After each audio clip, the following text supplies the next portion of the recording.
Want to turn now to the Middle East. Hezbollah's deputy leader says the terror group will stop its attacks on northern Israel if there's a ceasefire in Gaza. As Chris Mitchell reports, after months of bombardments, Israel is prepared for a full-scale war. The barrage of drones, anti-tank missiles, and rockets fired by Iranian-backed Hezbollah has forced tens of thousands of Israelis to flee their homes on the northern border and led Israel to respond with counterattacks. Now, Hezbollah's number 2 implied that neither it nor Israel want a full-scale war. We do not want war, and it does not seem that the other side, the Israeli entity, has the ability or the decision for war. Experts say a full-scale war would devastate Lebanon and cause major destruction inside Israel. Still, without a diplomatic solution or military campaign to drive Hezbollah back, it's unlikely Israeli citizens can return home. Iran itself represents an even greater danger to Israel. Tuesday, the commander of Iran's aerospace force declared his unit soldiers are craving to launch another aerial assault on Israel. The first happened on April 13th, when Iran launched close to 350 projectiles against the Jewish state. Israel and an allied force, including the U.S., France, the UK, and Jordan, shot down nearly 99% of those weapons. Chris Mitchell joins us now from Jerusalem. So, Chris, what is Israel doing to prepare for a war with Hezbollah?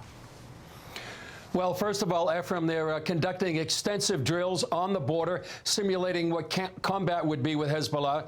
Hezbollah, in southern Lebanon, it's far different terrain than Gaza, so they have specialized units for urban warfare and also tunnel combat. Believe it or not, Hezbollah has maybe a more extensive tunnel work than Hamas did. And right now they have about 3 divisions on the border in preparations for a possible ground offensive. They also, Ephraim, have missile defense system, the Iron Dome, David Sling. They also may have the Iron Beam. It's a laser defense system coming online soon. And as well, they have civil defense preparations. The Home Front Command, some of their hospitals are getting ready with underground wards ready for casualties. And on the diplomatic front, working to get international support for an offensive. And then, you know, you have a number of countries, including the U.S. and UK, actually issuing travel advisories not to go to Lebanon. What impact would a war have on both Lebanon and Israel? Ephraim, potentially catastrophic to Lebanon. It's already a failed state.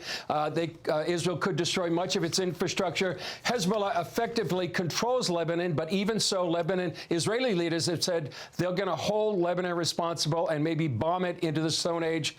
For Israel, it could be devastating, too. Hezbollah's arsenal can reach all of Israel. They can hit infrastructure like power plants and military sites and civilian areas as well. But one reason a war may happen is because they can't endure tens of thousands of Israelis, refugees in their own countries. And Ephraim, that's why it's so important for many people around the world to be praying for Israel and the peace of Jerusalem.